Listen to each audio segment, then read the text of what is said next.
de lectura de la Gran Biblioteca Pública de Lima, Biblioteca Nacional del Perú.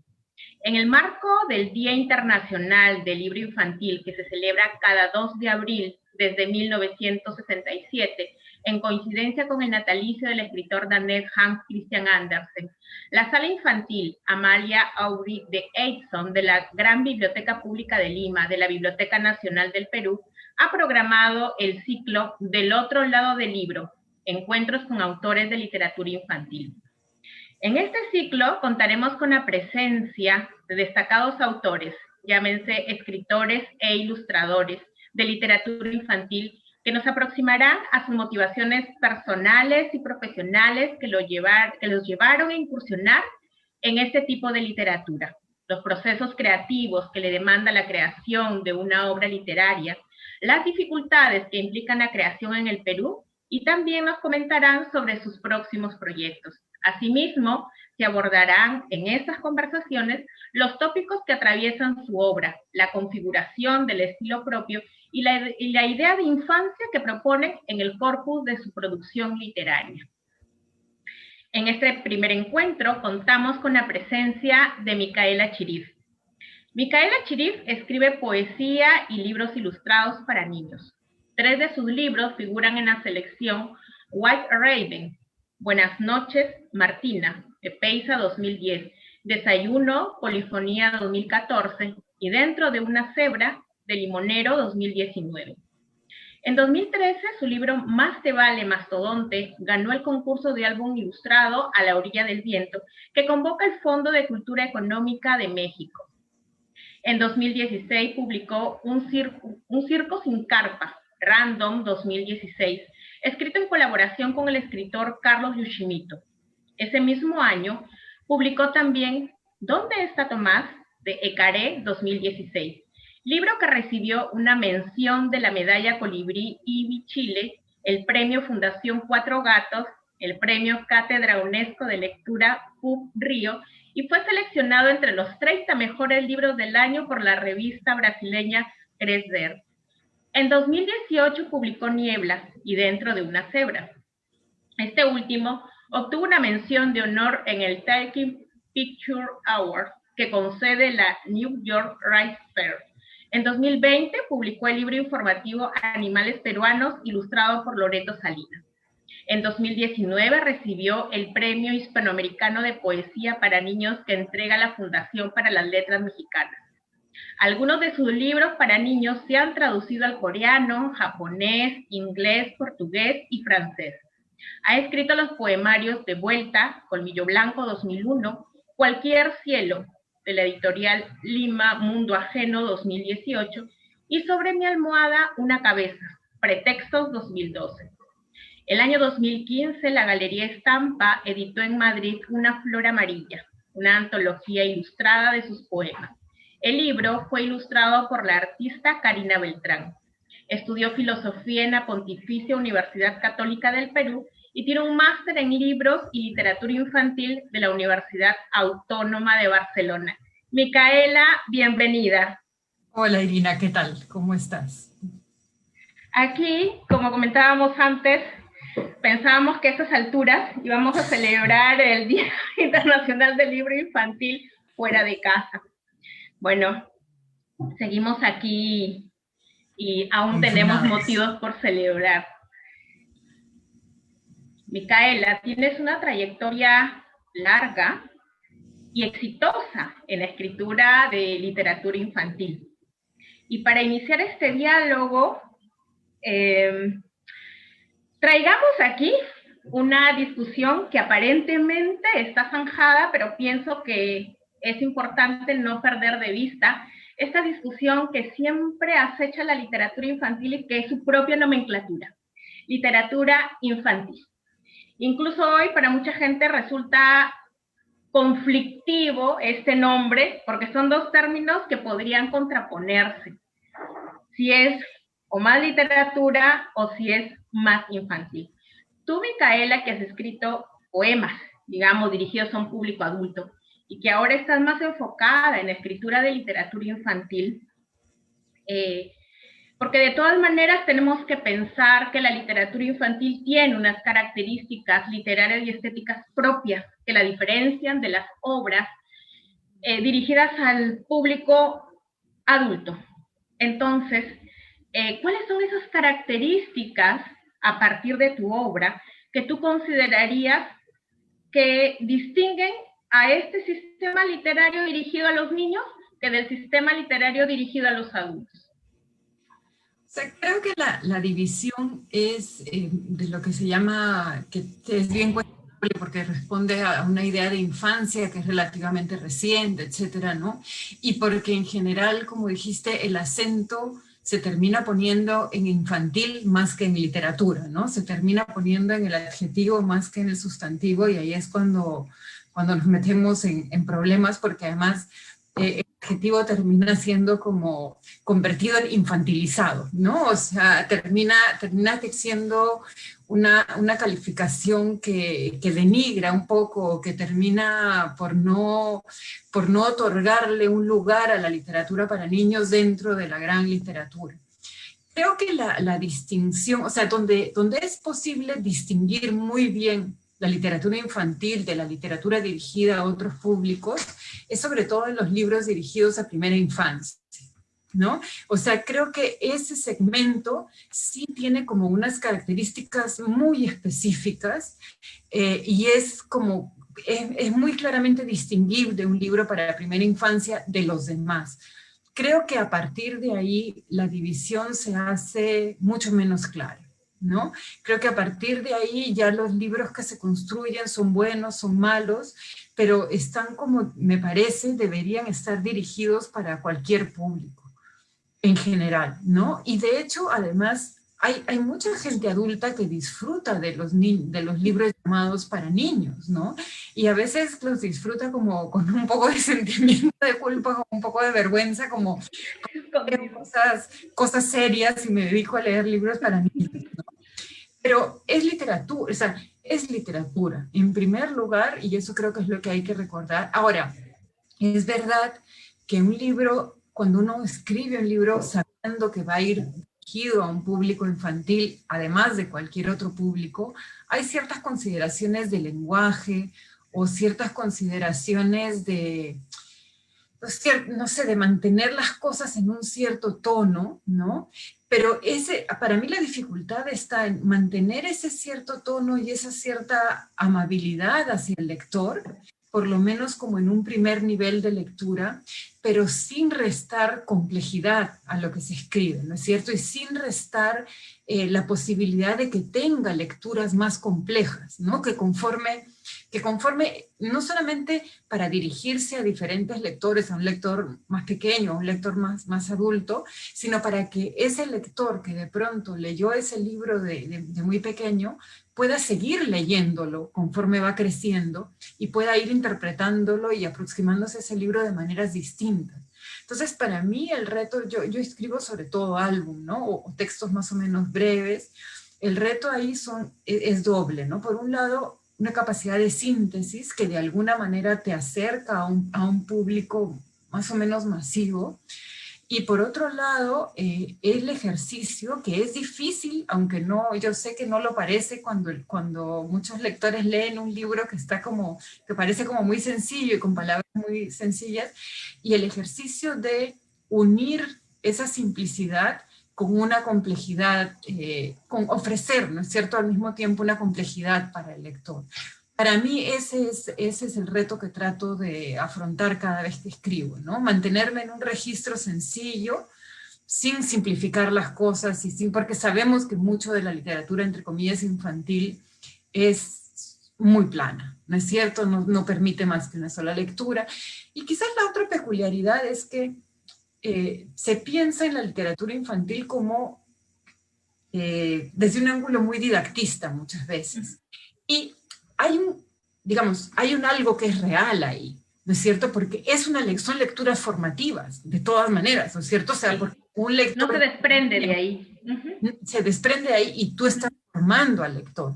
Pero eso no quiere decir que tengas que hacer una literatura hiperpedagógica o didactista o enseñarle cosas específicas, ¿no? O sea, aquí con esto vas a aprender esto o aquello, sino más bien formar una capacidad crítica, formar imaginación, formar lectores libres, ¿no es cierto?, que sean capaces de interpretar por su cuenta, etcétera. Entonces, ese componente yo creo que también juega a veces como muy malas pasadas, ¿no? Ese componente, ese saber que es una etapa formativa. Sí, justo en lo que manifiestas, la sencillez del lenguaje, pero sencillez no quiere decir simpleza. Justo Ana María Machado define muy bien esta cuestión de la literatura infantil con respecto al lenguaje y con respecto a la profundidad.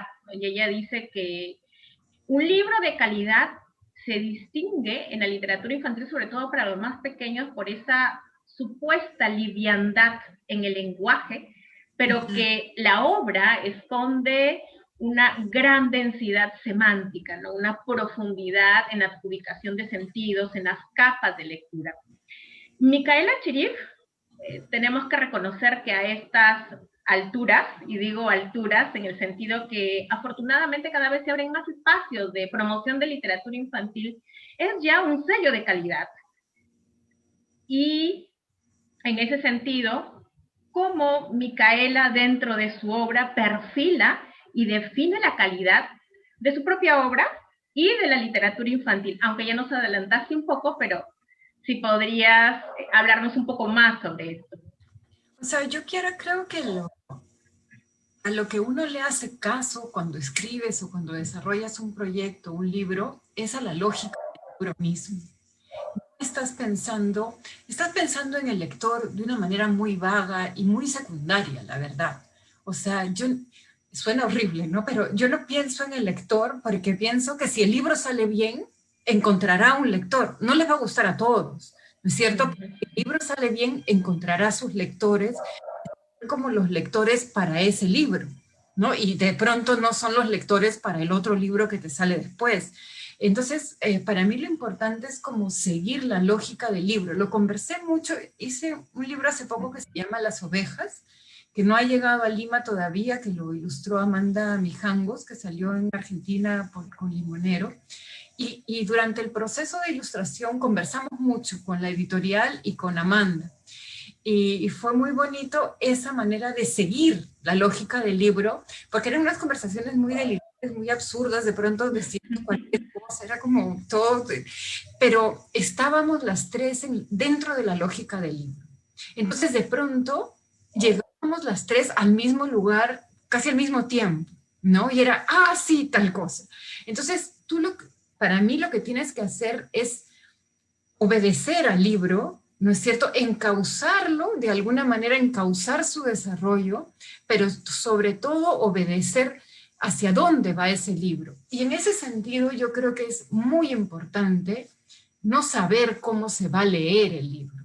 Yo creo que uno de los grandes errores cuando mucha gente empieza a escribir, y que lo he visto muchísimo, es muy común, es decir, quiero hacer un libro que muestre la amistad de no sé qué, quiero hacer un libro donde y se dice con la mayor buena intención, quiero hacer un libro donde se enfrente la muerte de una tortuga, no ni siquiera eso, no se enfrente. Entonces, vamos mal. ¿Por qué? Porque si yo ya sé cómo se va a leer ese libro, soy incapaz de ponerme al servicio del libro. Y más bien tuerzo el libro para tratar de que diga lo que yo quiero que diga. Entonces les cierro un montón de posibilidades en el camino de desarrollo. ¿Por qué? Porque se van a desviar, ¿no es cierto?, de esa lectura que yo quiero dar. Entonces yo creo que eso para mí es lo más importante, seguir la lógica del libro, que es una lógica interna del libro. O sea, si el libro es sobre el de las ovejas, es sobre qué cuentan las ovejas para dormir, ¿no? O sea, nosotros, de así partió, o sea, nosotros contamos ovejas, en principio, creo que nadie cuenta ovejas, pero en principio se supone que contamos ovejas para dormir. Bueno, pues, ¿qué cuentan las ovejas? Esa es la lógica del libro, ¿no es cierto? Y entonces, a partir de ahí, cómo se lea eso después, cómo se interprete, si las ovejas, son niños, qué pasa en los sueños, qué pasa con las pesadillas, todo eso queda para el lector.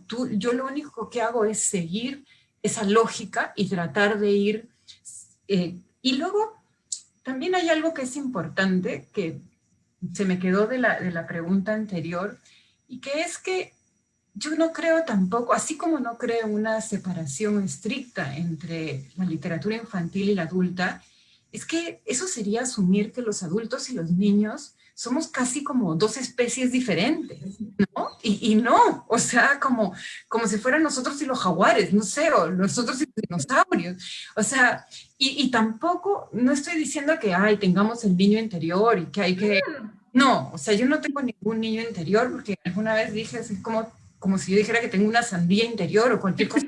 No, o sea, soy una persona, ¿no es cierto? Y el ser una persona me conecta con cosas que hemos calificado de infantiles, pero que no lo son, o sea, no son exclusivamente infantiles, pero hay aspectos de nuestra emocionalidad, de nuestra personalidad, de nuestra inteligencia incluso, que hemos calificado de infantiles, ¿no? Entonces, es como que las hubiéramos relegado a esa edad y como que en nosotros adultos fueran, bueno, rezagos, te conectas con el niño que fuiste o lo que fuere. No, o sea, son parte de mí como adulta, ¿no?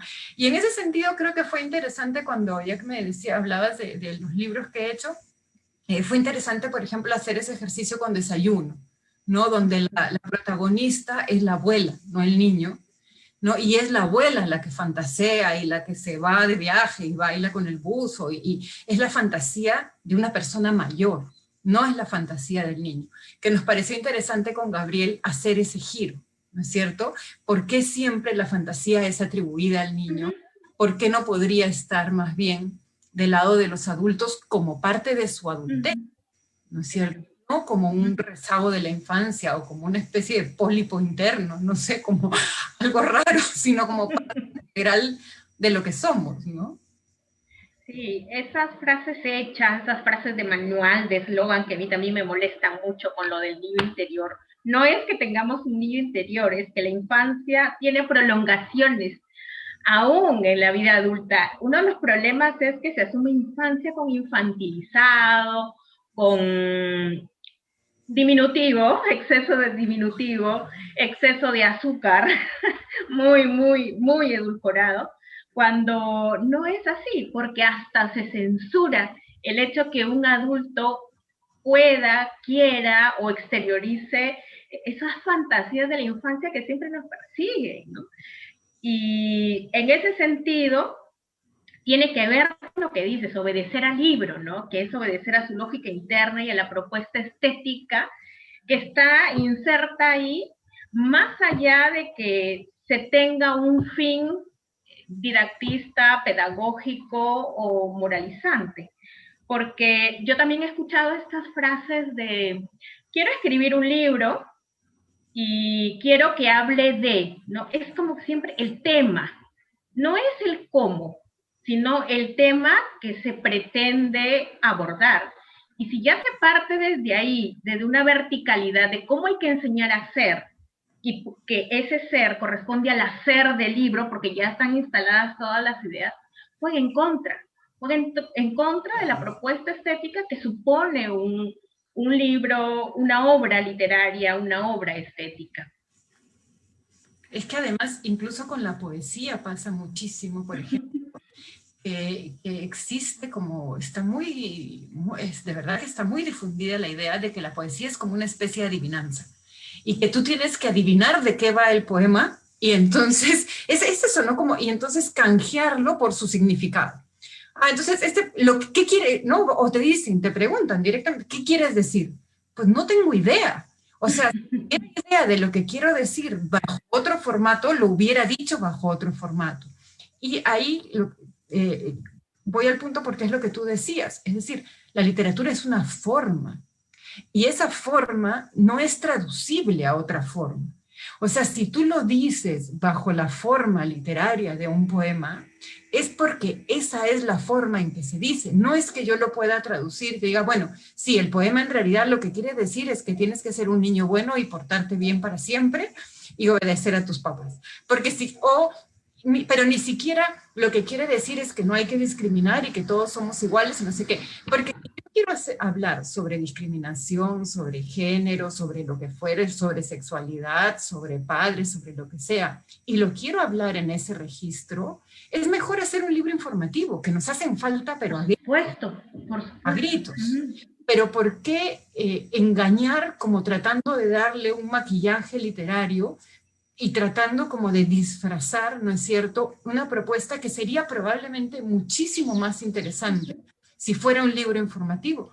Yo siento, por ejemplo, acá sobre sexualidad, sobre género, sobre diversidad de familias, etcétera, nos faltan libros informativos para niños, a gritos, ¿no? Entonces, ¿por qué no hacer honestamente un libro en ese registro? Me parece que es mucho más interesante que armar como literatura que no es del todo literatura. Y en todo caso en la literatura tú puedes ver personajes de todos los colores, de todos los géneros, de todas las orientaciones, etcétera, pero no tematizados como tal, ¿no es cierto? No, o en todo caso si hay una tematización del tema, del asunto tiene que ser dentro de una trama o dentro de una construcción que sea formalmente literaria. Sí, justo revisando las producciones actuales, las obras actuales de literatura infantil, que digamos no obedecen al libro, sino obedecen al llamado, que es casi populista, de lo que quiere la gente, o de lo que quieren determinados movimientos, ¿no? Que es uno muy, muy común, el empoderamiento de la mujer, otro, la gestión de emociones.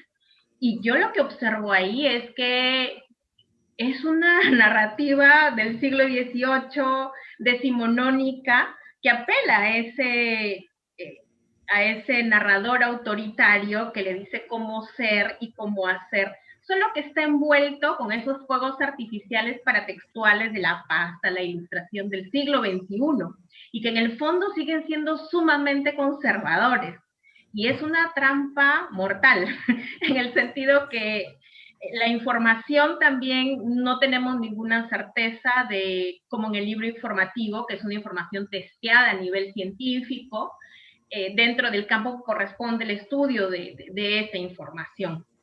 Entonces, qué diferente es, por ejemplo, si se acude a otro tipo de llamado en la literatura infantil, por ejemplo, que es el juego, ¿no? Se pierde ese juego con la palabra misma, que es uno de los componentes fundamentales en la literatura y particularmente en la literatura infantil. En la obra de Micaela yo veo una llamada constante al juego. ¿Dónde está Tomás? Es un libro bellísimo, pero bello, porque tiene que ver con el juego propio del niño, con el juego simbólico que cada espacio lo transforma en el espacio que él cree que es, y basta con esa creencia para que se haga realidad. Y la complicidad de la madre, que es la complicidad del adulto que precisamente no ha abandonado esa infancia que se prolonga ahí.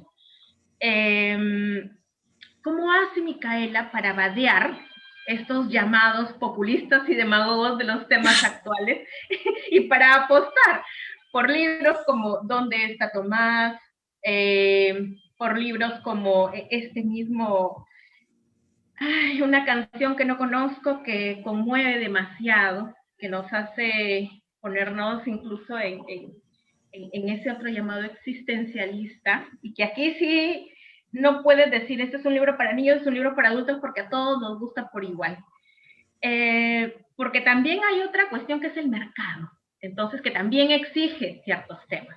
¿Cómo hace Micaela para, no sé si sea la palabra más adecuada, negociar y saltar esas trampas que propone el mercado y el populismo de los adultos? Supongo que lo primero es vivir de otra cosa que no sean los libros. O sea, uno, porque es imposible, ¿no? Y dos, porque si pretendes vivir, y es fregado, ¿no? Porque en verdad hacer un libro, aunque no lo parezca, a veces toma muchísimo tiempo, y es poco el tiempo a veces que uno tiene disponible para hacer otras cosas. O sea, a veces para que salgan 2 o 3 líneas, que salga un libro muy breve, se necesita mucho tiempo. Pero he tratado siempre, y he tenido suerte de poder hacerlo, de vivir de otras cosas que sean los libros. ¿no? Y de no como vincular el trabajo con el libro. Entonces, en ese sentido, para mí, la escritura es un espacio de mucha libertad. O sea, yo hago el libro que quiero hacer. Si se vende o no se vende, si le gusta a un montón de gente, si le gusta a poca gente, pues bien o mal. Pero yo creo que y obviamente hay un aspecto comercial en la literatura infantil desde la misma calificación, porque además la calificación de literatura infantil viene de una voluntad comercial, ¿no es cierto? Viene de buscar un público, desde los hermanos Grimm, ¿no es cierto? Cuando lavaron un poco las de los relatos que recogieron, pusieron que era para niños porque estaban buscando venderla a la burguesía para sus hijos, ¿no? Entonces, hay un sentido comercial. Creo que también una de las cosas que trato de hacer en general, la mayoría de mis libros han sido editados por editoriales independientes, ¿no es cierto? O sea, por editores que están más o menos en esa línea y que les importa mucho el libro. No es el caso de Animales Peruanos, por ejemplo, que era un libro informativo que requería otro tipo de inversión, que también era un libro mucho más grande y que le agradezco un montón también a Planeta que me hayan dejado, o sea, que me hayan permitido hacer el libro como quería hacerlo y que estemos todos contentos al final con el resultado. Pero supongo que la negociación va por ahí. Creo que escribir libros para niños en el Perú tiene como 800 desventajas, pero una de las ventajas que tiene es que nadie espera nada de ti. Entonces, puedes hacer, pero al empezar, me permitió, yo no tenía que integrarme a ningún sistema porque no había un sistema al cual integrarse. Entonces, a veces cuando hay un sistema muy estructurado al cual integrarse, yo creo que los parámetros dentro de los que te mueves, ¿no es cierto? Los límites dentro de los que te mueves se acortan mucho. Y como que de alguna manera tienes que encajar para empezar en ese mercado nacional, ¿no es cierto? Y después en algún mercado más internacional o lo que fuere. Pero creo que eso, la verdad, fue una ventaja. Yo cuando empecé, además no tenía ni la más remota idea de qué cosa era un álbum y que lo que estaba haciendo se parecía a un álbum. No tenía idea de nada, de cómo funcionaban los editores, de cómo funcionaba. Entonces, fue como todo súper artesanal. Empecé trabajando con Gabriel, o sea, los dos sentados en un café y a ver qué se nos ocurría y cómo lo llevábamos adelante y cómo podíamos. Tuvimos la suerte de que Polifonía hubiera empezado a editar ya algunas cosas en ese momento, contacté con Gabriela, pero estábamos todos como, no teníamos mucha idea, todos ahí como explorando de a pocos qué cosa era esto. Y creo que eso, con todas las desventajas que tuvo, permitió una libertad creativa que quizás bajo otro esquema, y porque además no lo hice profesionalmente, o sea, lo hice, tenía ganas de hacerlo, pero como quien dice, ay, sí, pues vamos a bailar tango los sábados porque es divertido, ¿no? Pero no era una actividad profesional en ese sentido. No porque no me la tomara en serio, me la tomaba mucho más en serio que mi trabajo que me daba de comer y que me aburría, pero, pero no profesional en el sentido de estoy viviendo de esto, entonces lo tengo que hacer. Y en la literatura para niños pasa que la demanda de producción es muy alta. O sea, es como que entras también en un juego a veces en que se te exige como producir a mucha velocidad, ¿no? Algo que yo no quisiera empezar a hacer. Este año coincidió, el año pasado que han salido muchos libros y todavía quedan varios por salir, pero no son porque los he escrito así como al vuelo todos, sino porque tú sabes que a veces los procesos de los libros son muy lentos, ¿no? Y a veces sale un libro que empezaste después, antes que uno que lleva 5 años, que se atrasó 10 veces, ¿no? Entonces, esos tiempos son muy raros. Pero creo que es eso, sobre todo. O sea, para mí el libro sigue siendo un espacio de libertad, sigue siendo algo que hago fundamentalmente por gusto, porque lo disfruto. Entonces, no estoy buscando, pienso en el lector con el mayor respeto por el lector, pienso en el libro, pero no pienso en el lector como un cliente al cual hay que satisfacer en ese sentido. Sí, no un cliente desde el punto de vista que demanda por colocar algún nombre el mercado convencional, sino que me gusta en ese sentido las palabras de Evelio Cabrejos, que habla de necesidades psíquicas.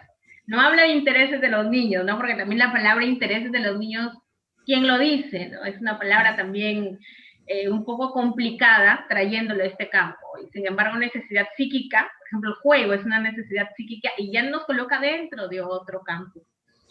Micaela, el libro álbum, uno ve un libro álbum y dice, wow, qué bonito, qué hermoso, me conmueve.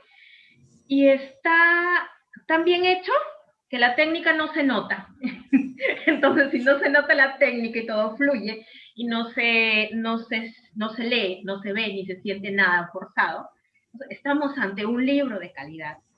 Una canción que no conozco es demasiado conmovedora, diría yo, sobre todo para estos tiempos que estamos tan frágiles con respecto a pérdidas y ausencias. ¿Cómo es el trabajo? Permíteme un poco de chismografía en los procesos creativos. ¿Cómo es el trabajo entre un escritor y un ilustrador en la construcción de un libro álbum? Porque el libro ilustrado más o menos uno se imagina, porque tiene otra construcción, pero aquí es una narrativa que tiene que ir a la par. Entre estos dos códigos, entre el código escrito y el código visual, aunque bueno, las palabras también son visuales. ¿Cómo es ese trabajo? ¿Cómo hacen, digámoslo así, para no desentonar? Porque, no sé, me imagino, no es que cada uno vaya por su lado, sino que imagen, palabra, corren a la par en esta unidad que es un libro álbum. Digamos, cada libro tiene su particularidad y tiene su proceso bien distintos, la verdad. Hay libros como Desayuno, por ejemplo, que yo escribí casi como guiones, ¿no? Como guiones, el mastodonte, qué sé yo. Y entonces yo tengo, aunque eso varíe cuando lo tiene el ilustrador, como alguna idea de por dónde va a ir la ilustración. O sea, Desayuno, si tú sacas el texto, deben ser 8 líneas con las justas, ¿no? Entonces, ahí sí hay una necesidad de pensar, porque lo que yo tenía que pensar era el contenido narrativo, no la solución gráfica, pero sí el contenido narrativo para que eso calzara.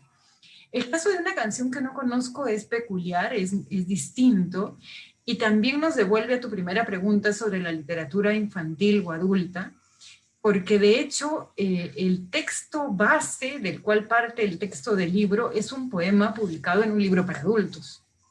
Entonces, el origen fue un poema, y cuando hubo alguna edición de Imaquinario acá hace, no sé si fue el 2017 o algo así, yo fui a escuchar a Juan Palomino, que había venido, que acababa de ganar el premio de Boloña y que iba a hablar, y de verdad lo digo porque es lógica del libro, otra vez que se hace presente, lo estaba escuchando, no lo conocía de nada, nadie me lo había presentado, no tenía idea de nada, y de pronto se me vino a la cabeza: voy a modificar ese texto, voy a convertirlo en un libro ilustrado y se lo voy a dar a Juan para que lo ilustre.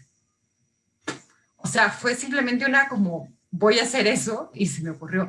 Ni siquiera hablé con Juan en ese momento, Juan estaba como con muchas actividades y cosas, yo no lo conocía ni nada.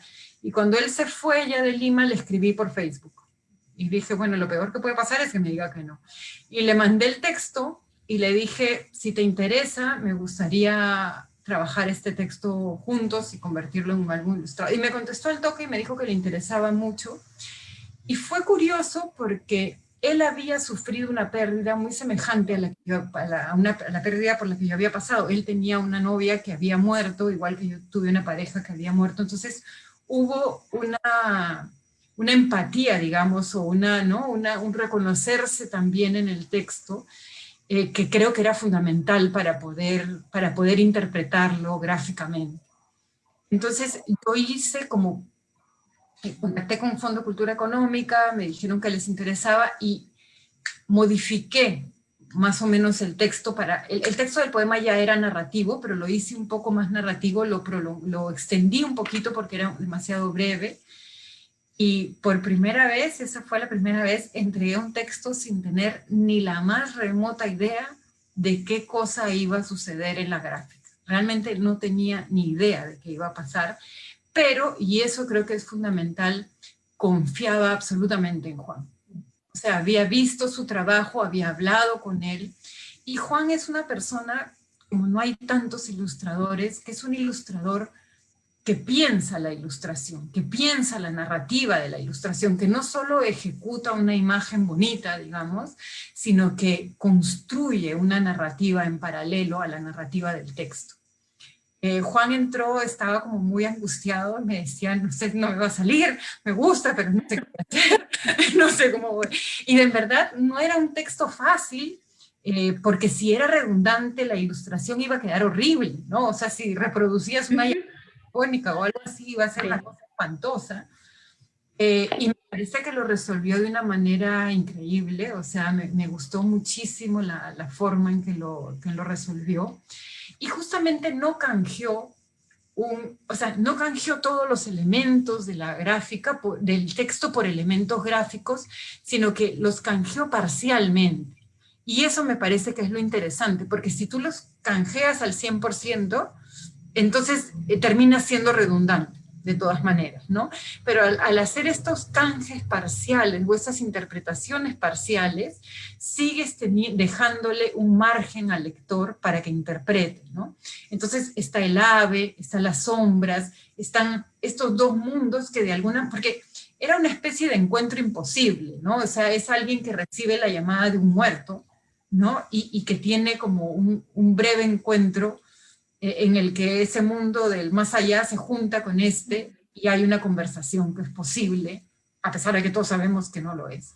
Entonces, claro, ¿cómo interpretó él eso? Como el momento en el cual hay algún tipo de detonante, en este caso es el suéter que ella se pone, que evidentemente no es de ella, y que detona el recuerdo, ¿no? Y entonces es ese momento del recuerdo el que se abre como una conversación, como un diálogo con el ausente, y que luego otra vez se cierra, ¿no? Y que eso también era importante cerrarlo, porque para no quedar ahí, ¿no? O sea, como cerrar el momento que se había abierto, volver a cerrarlo y poder darle un final también, ¿no? Darle una conclusión.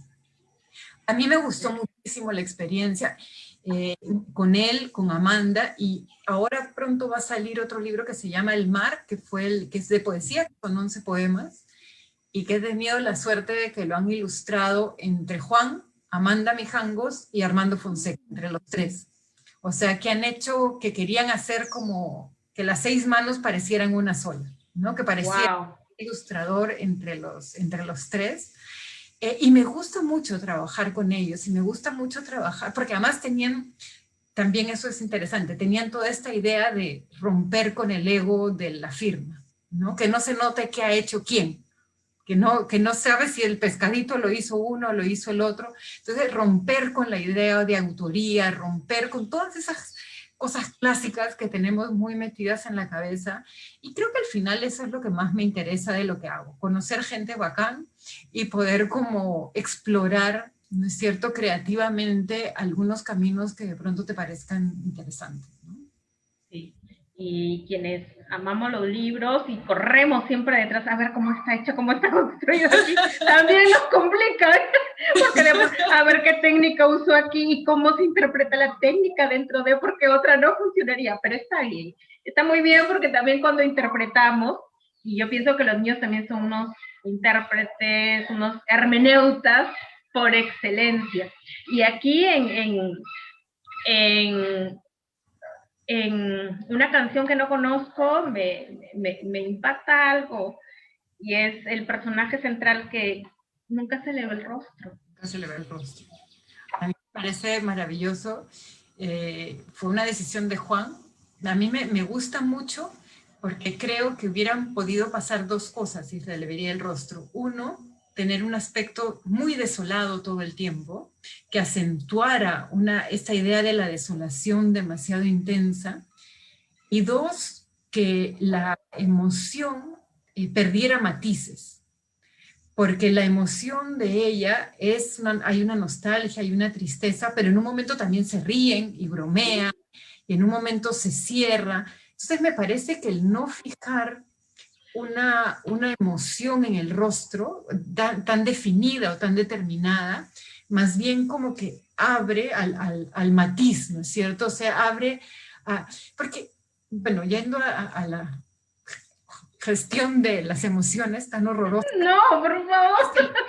Hasta el término es horroroso. O sea, ¿cómo vas a gestionar emociones? Hasta el Parece término una es espantoso. empresa. Y lo que hace la gestión de emociones en los libros para niños es decir que el amor es el amor, que el odio es el odio, que la envidia es la envidia, ¿no es cierto? Que la rabia es la rabia y que cada una es limpia y perfectamente delimitada en sí misma y no se toca con las demás, ¿no? Se meten casquitos de colores y cada una es distinta y perfectamente, y además hay unas que son buenas y hay otras que son malas, ¿no? No, ¿no es cierto? O sea, todos los que hemos nacido sabemos que no es así. O sea, que a veces sentimos pena y alegría al mismo tiempo, sentimos rabia, sentimos amor y bronca al mismo tiempo, que lo que sentimos tiene muchos matices y es mucho más complejo de lo que podemos expresar nombrando, ¿no es cierto?, con tanta simpleza las emociones. Pues creo que por iba la decisión de Juan de no mostrar un rostro. Claro, y es que hasta el hecho de nombrarlos taxativamente, porque lo que tienen esos libros de gestión de emociones es nombrar taxativamente, que si no lo reconoces así, estás mal, no estás gestionando bien la emoción. Y yo veo, no solo en una canción que no conozco, sino que más bien lo que no se muestra, como por ejemplo en el rostro, duele más incluso, duele más porque quizá es uno quien tiene que adjudicarle ese rostro, y la adjudicación de ese rostro es la adjudicación de nuestro propio dolor. Entonces, en lo que no se ve nos vemos, ¿no? Y eso es lo que no tiene que romperse en la literatura, porque aquí también tiene que ver con otra cuestión. En el que me gustó mucho, que estuve leyendo el prólogo de Tristán Encoge, de Florence Perry e ilustrado por Edward Gorey, el prólogo de David Trueba, que también es un escritor, y de Tristán se encoge, de la edición de Blackie Books. Y entonces, este escritor, David Trueba, que es quien hace el prólogo, él dice, ¿no? Así, los niños son eminentemente existencialistas, pero no lo queremos admitir o quizá no nos damos cuenta. Y yo veo precisamente esta parte existencialista en los libros de Micaela, por ejemplo, uno que me gusta mucho, que detona muchas ideas en los niños, se interpelan por lo que ya no nos preguntamos por qué es tan cotidiano, y que es en forma de palabras.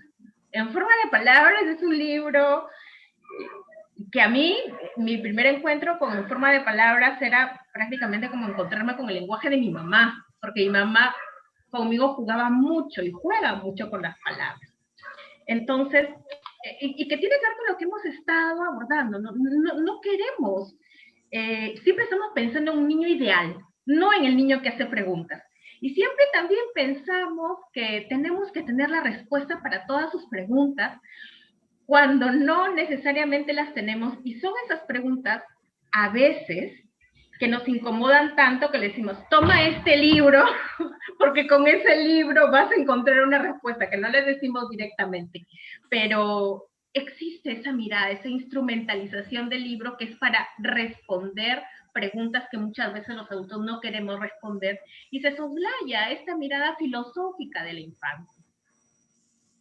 Yo creo que en ese sentido, la literatura, entre comillas, infantil, que vista como infantilizada o como eso, como vuelta funcional, en realidad es la excusa de muchos adultos para no asumir su adultez.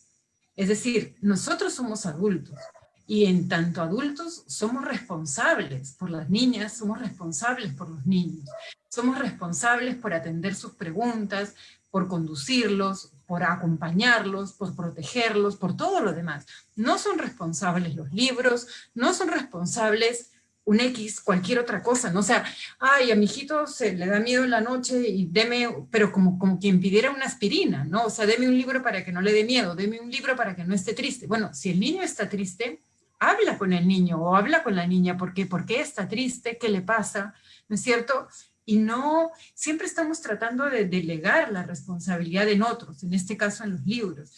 Y yo creo que lo que hay mucho de pronto en esos libros que dan respuestas, ¿no es cierto? Y lo entiendo, porque, o sea, es difícil asumir la responsabilidad sobre un niño, sobre una niña. No es fácil. O sea, es realmente una responsabilidad muy grande y a veces la responsabilidad sobre nosotros mismos ya es enorme. O sea, asumir la responsabilidad de vivir y encima asumir la responsabilidad de cuidar, de guiar, de proteger a una vida más, no es fácil. O sea, entiendo esos momentos en que queremos delegar responsabilidad en otros. Todos lo hemos hecho en algún momento y todos necesitamos además en algún momento poder recostarnos en alguien más, o en un libro, o en una persona, o en lo que fuere. Pero sí creo que no tenemos que olvidar que la responsabilidad de nosotros como personas y como adultos no, es ineludible, ¿no es cierto? Si no asumimos esa responsabilidad desde nosotros mismos, no va a haber en quién delegarlo. O sea, y esa responsabilidad se manifiesta de diferentes maneras en todos, ¿no es cierto? Mi manera de manifestarla es tratar de hacer el libro, el mejor libro que pueda. La manera de un mediador de manifestarla será no sé, mediar de la mejor manera que pueda, ser el mejor mediador, permitir que los niños sean libres, de un editor, sea atender a su colección, tener una buena colección, atender la calidad de los libros que salen, etc.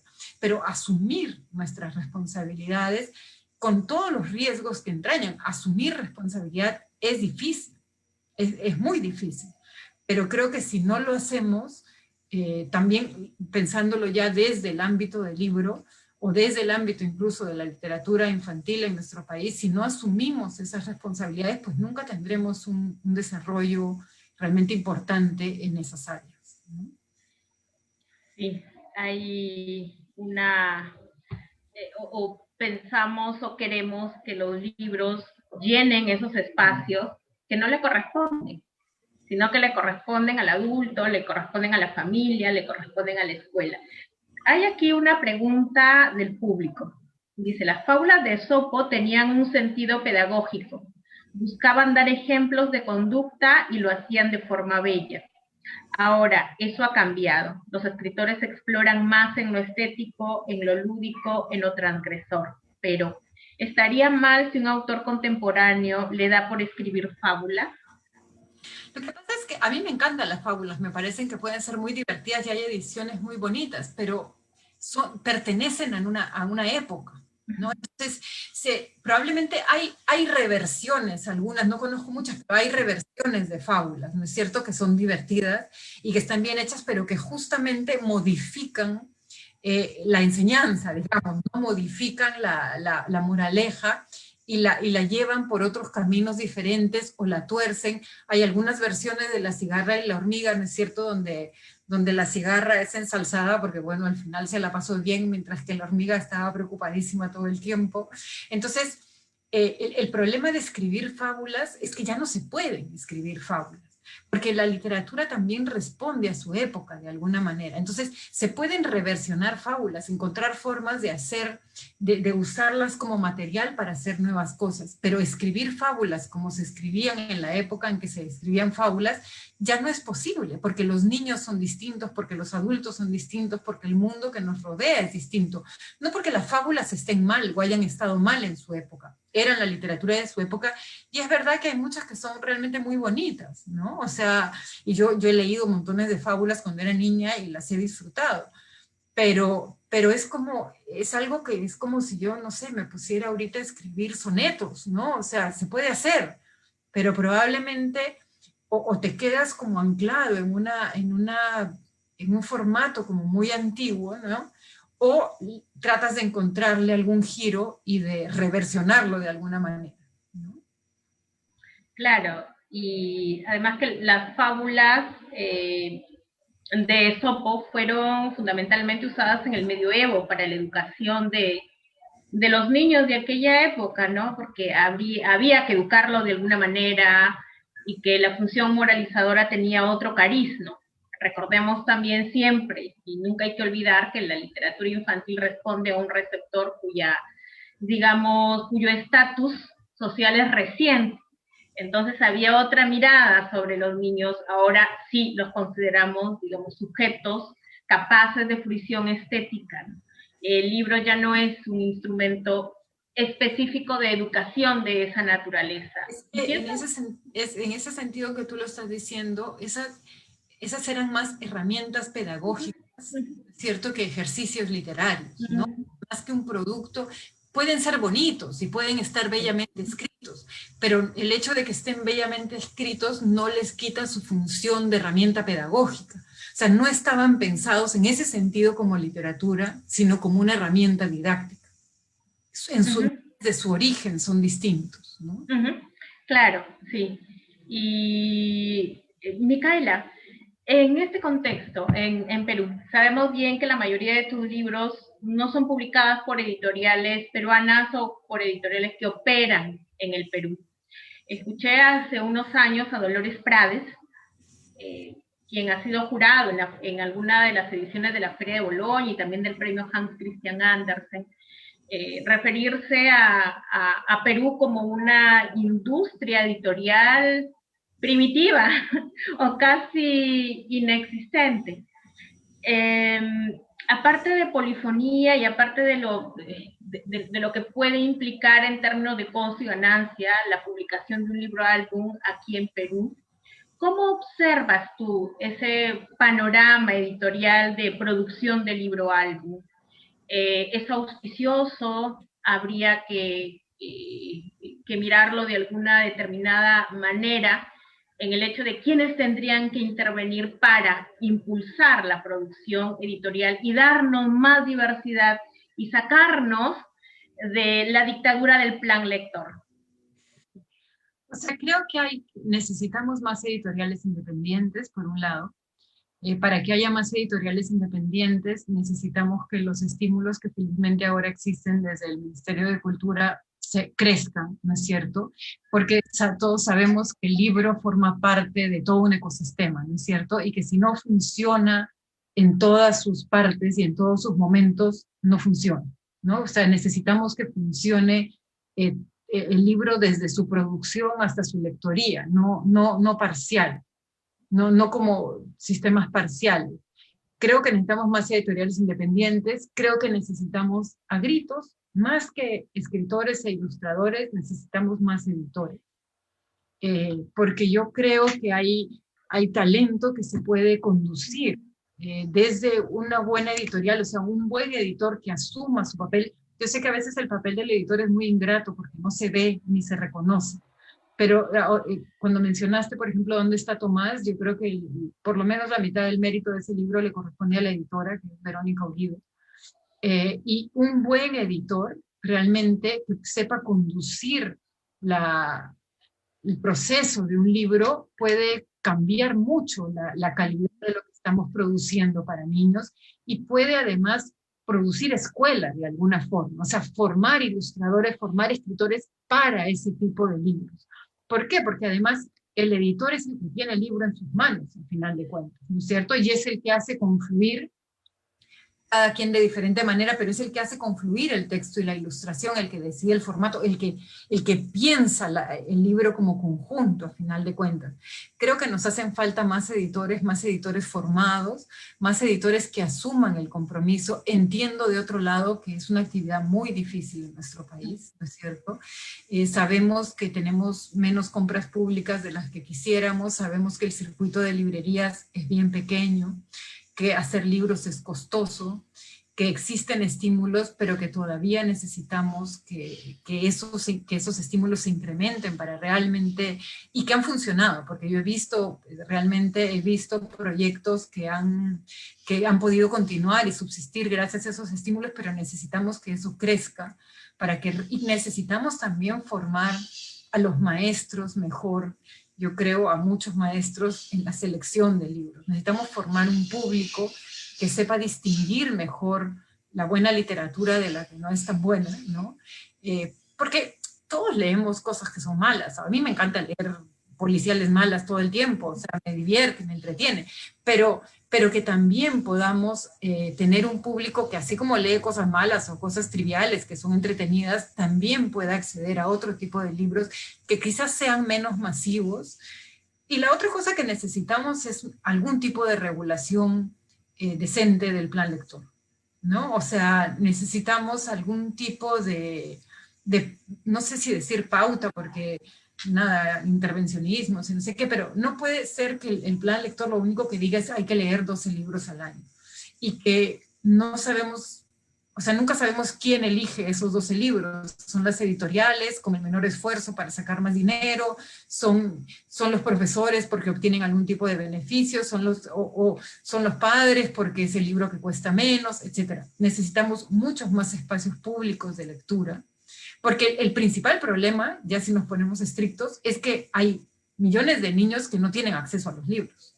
¿Cierto? O sea, es como desde lo más básico, ya ni siquiera distinguir la calidad y ponernos muy exóticos y muy exigentes, sino que los espacios públicos de lectura todavía son insuficientes, ¿no? O sea, necesitamos más poner realmente los libros al alcance de los niños y del público en general. Yo creo que ahora desde la biblioteca se ha hecho un esfuerzo con la biblioteca digital, por ejemplo, y he visto que se están inaugurando bibliotecas. Pero eso, o sea, que se sepa que el Estado está al servicio de la gente, ¿no? Está al servicio de los lectores y está para poner a su alcance los libros. Entonces, claro, bueno, eso es, ya me puedo ir ahí, porque es tan grande y hay tanto por hacer que es difícil, pero en ese sentido reconozco mucho el trabajo que ha hecho Polifonía, que lo ha sostenido durante muchos años, que yo sé que no han sido fáciles. Y sería interesante que también haya otras editoriales que apuesten por ese mismo tipo de libros, ¿no? Porque mientras más seamos, digamos, más sólido será el sector, ¿no es cierto? Mientras más gente haya produciendo, más fácil será que eso continúe, ¿no? Y funcione. Claro, y además, si vamos a la cuestión del libro álbum y hablamos que sí, la literatura, si hay algo o en lo que nos educa es en la estética, ¿no? La belleza también necesita una formación, que no tiene que ser estrictamente dirigida, pero por ejemplo la imagen nos proporciona un tipo de espacio para contemplar la belleza, la imagen, el texto mismo, y si hay algo que vinculamos a la literatura y a la educación, es la educación literaria y la educación estética, y es lo que siempre digo, o sea, nunca se habla de belleza, nunca se habla del derecho que tenemos de acceder a la belleza. Ahora que estamos en un contexto de elecciones y estamos huérfanos de calidad, estamos huérfanos de belleza en todo sentido, en los discursos políticos, en cómo se dirigen a nosotros con tanto, denostan al ciudadano, asumen que no somos capaces de hacer el mínimo razonamiento lógico y nos dicen cualquier cosa, ¿no? Plagado de lugares comunes, que es la literatura la que precisamente nos saca del lugar común y nos muestra que hay formas de decir las cosas, porque lo que cuenta precisamente la forma, y en la vida cotidiana también cuenta la forma. Sin embargo, de belleza no se habla. Y otra cosa que yo siempre, en la que siempre incido, nos han quitado el derecho a la belleza. Sí, estoy totalmente de acuerdo contigo. Creo que la belleza es fundamental en el sentido más amplio y en el sentido menos reducido a estereotipos, ¿no? Hay una pequeña colección de libros de Caré que solamente es para Chile, que es para primera infancia de niños muy chiquitos, y los libros se llaman Frutarte, Transportarte y Animalarte. Y son libros para primera infancia, con un texto muy chiquitito sobre animales, sobre medio de transporte, lo que fuere, y me parece maravilloso porque están ilustrados con cuadros de la pintura chilena, cuadros de, entre comillas, adultos. Entonces, me parece una maravilla. ¿Por qué? Porque tú estás abriéndole a un niño los ojos a un universo estético enorme, ¿no es cierto? No lo estás reduciendo a la ilustración infantil, no lo estás reduciendo a una sola manera gráfica, a una sola estética, sino que lo estás abriendo a contemplar y a familiarizarse con un montón de propuestas estéticas distintas. Estás entrenando su ojo para que las vea, para que no le resulten extrañas, para que le sean familiares. Entonces, si hay un elemento formativo, volviendo al inicio, es ese, ¿no es cierto? Educar en la belleza es fundamental, educar en la belleza de las palabras, educar en la belleza del material, de los libros, educar en la belleza de la gráfica, y educar no solo en la belleza, sino en las bellezas, ¿no es cierto? Porque normalmente asumimos que es bonito, y en los libros para niños eso es muy estrecho, un tipo de ilustración, un tipo de forma. Dentro de una cebra, por ejemplo, que es un libro que yo saqué que solamente está en blanco y negro y una especie de anaranjado, a los padres les resulta muy difícil, mucho más que a los niños, que entran más fácil, porque falta color, ¿no? Es como, ¿pero por qué hay tan poco color? O porque las ilustraciones tienen unos trazos más o menos gruesos y son distintas de lo que normalmente asumimos como ilustración infantil. Entonces, el abrirse a la experiencia estética en un sentido pleno y amplio, creo que es fundamental. Y creo que si se logra con un niño abrirlo a una experiencia estética significativa, eso dura para siempre, ¿no es cierto? Y realmente hace un cambio en la vida de una persona. Sí, sí, sí. Esa conmoción que produce la belleza nos cambia la vida, nos cambia la forma de mirar, nos cambia esta mirada que tenemos sobre la vida en general y sobre nuestra propia vida. Y hablando de todas estas cuestiones de la vida, que son un poco hasta incluso existenciales, hoy que se celebra el Día Internacional del Libro Infantil, hoy que recordamos el nacimiento de Hans Christian Andersen, y debo reconocer que es un autor que me conmueve en todo, en su vida, en sus textos, en sus cuentos, más allá de las críticas que tenga, porque también responde a un momento de la historia y a un momento fundamental de la historia de la literatura infantil. Y recae sobre los clásicos ciertas especies de apreciaciones anacrónicas, como que si los clásicos no tuvieran, que no tengan nada que decirnos ahora. Micaela, ¿cómo aprecias la obra de Hans Christian Andersen? Yo hasta ahora como que me da así un poco de conmoción cuando pienso en La Reina de las Nieves. O sea, es como, fue de las cosas, y digo de las cosas, pero debe haber sido la cosa más chocante que he leído durante mi infancia. Es terrible. Es muy, me gustó mucho, ¿eh? Pero recuerdo realmente la conmoción que me produjo, o sea, pensar en ese trozo de vidrio espantoso metido en el corazón. Metido en el corazón. Era así como absolutamente desgarrador, ¿no? Y si hay algo que hay que rescatar justamente de esos clásicos, es que no se ahorran la parte jodida de las cosas, ¿no? O sea, no edulcoran todo. Está, o sea, es muy duro. Y además, esta relación del niño con la reina de las nieves, como una carga de erotismo, además lo ves, ahí es un niño, ¿no? Y es como... Es un niño. Sí. Es un niño al que trata como si fuera un hombre, ¿no? Y es como una carga muy fuerte la que está puesta ahí.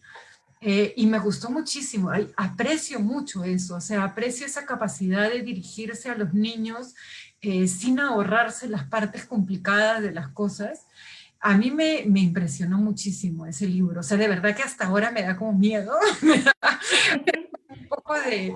Porque además recuerdo la invisibilidad de ese trozo de espejo, ¿no? O sea, la imposibilidad de sacarlo, además está como metido adentro tuyo, no hay manera de que te lo saques de adentro, y es algo como que te va corroyendo y te va minando desde adentro y te modifica por completo tu carácter, modifica la persona que eres, y es como que no hubiera nada afuera que te pudiera sacar de ahí, excepto el amor de otra persona, ¿no? Porque al final la niña, ¿no? La que, aunque todo el mundo le dice que el niño ha muerto, ella insiste en buscarlo y en tratar de rescatarlo. Entonces, al final igual, o sea, hay una fuerza afectiva que es más fuerte que toda esa muerte o que toda esa cosa terrible, pero no deja de tener sus momentos espantosos, ¿no? O sea, realmente muy duros, muy, muy duros. Yo creo que ahora sería censurado un libro así. De verdad. O sea, anda, mira qué editorial querría publicar un libro. Muy poquitas. O sea, te un horror que no puedes publicar eso. Y como justamente La Reina de las Nieves, cómo construye los personajes, unos personajes tan deliciosos como la bandolerita. La bandolerita es maravillosa. O sea, realmente, además, no tiene ninguna noción, o sea, está más allá del bien y del mal, no tiene noción moral. Es Esa moral. completamente amoral. Y esto es maravilloso que esté en un libro para niños, ¿no? O sea, porque no es mala, porque No. tampoco es buena, simplemente está como fuera de la moral, por completo fuera de la moral. Es muy interesante ese personaje, es muy bueno. Sí, es interesante, es femenino, pero justamente esta se sale de todos los parámetros precisamente por esa amoralidad que la atraviesa, que además por el medio en que vive es perfectamente comprensible que tenga esas nociones o que rebase esas nociones de bien y de mal, y el lenguaje que usa. Es completamente salvaje, ¿no? Es como completamente primitivamente salvaje, es maravillosa, sí. Sí. Y el recorrido de la heroína, ¿no? Que es ella quien sale a buscarlo a él, a rescatarlo de este personaje tan... Ahí estamos precisamente entre el conflicto y la belleza, tan bella, pero tan perversa, tan malvada. Y a mí, La Reina de las Nieves me parece uno de los cuentos para niños de Andersen, porque no toda su obra podemos decir que calza dentro de esos parámetros o perfiles estéticos que llamamos literatura infantil. Y como tú dices, sería impublicable por la impudicia de ciertos personajes. Y además es verdad, o sea, en esa época es una niña la que va al rescate de un niño. O sea, está completamente invertido. Los personajes más interesantes son los personajes femeninos, la reina Femenino, sí. de Nieves, la bandolera, la niña, ¿no? El niño está un poco ahí a merced de lo que ocurre, pero Sí, está a merced de todas las mujeres porque depende de ellas, su vida depende de ellas. Y también esta noción de la maternidad cuando se encuentra con esta mujer que es la primavera, me parece, o que es el tiempo, también esa feminización, diría yo, del tiempo es muy interesante. El tiempo, la maternidad, es, definitivamente que es una de las obras más profundas de Hans Christian Andersen, que lamentablemente el imaginario, creo yo, está pasando ahora por Frozen. no, sí. A ver, nos están viendo desde la Biblioteca Municipal del Cusco, con Gustavo Pérez Ocampo y con Maribel Arbizu de la Biblioteca Viñac de Yauyos. También nos siguen desde Quito, Ecuador, con Girándula y Vía Ecuador. Bueno, estamos llegando al final de esta conversación. Micaela, te agradecemos muchísimo el tiempo, tu presencia, agradecemos también tu obra, toda la entrega hacia el público infantil y si te gustaría culminar con, si quisieras decirnos algo más.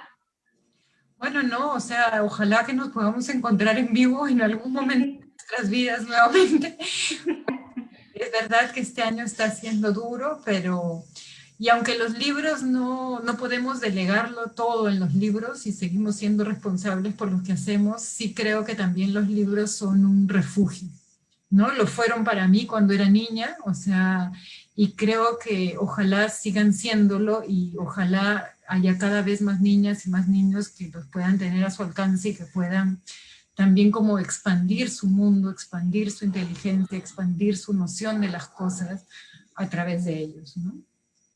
Muchas gracias, Micaela, y agradecemos a todas las personas que nos acompañaron en este conversatorio. Les recordamos que la Biblioteca Nacional del Perú desarrolla una programación cultural virtual atendiendo a las necesidades de estos tiempos.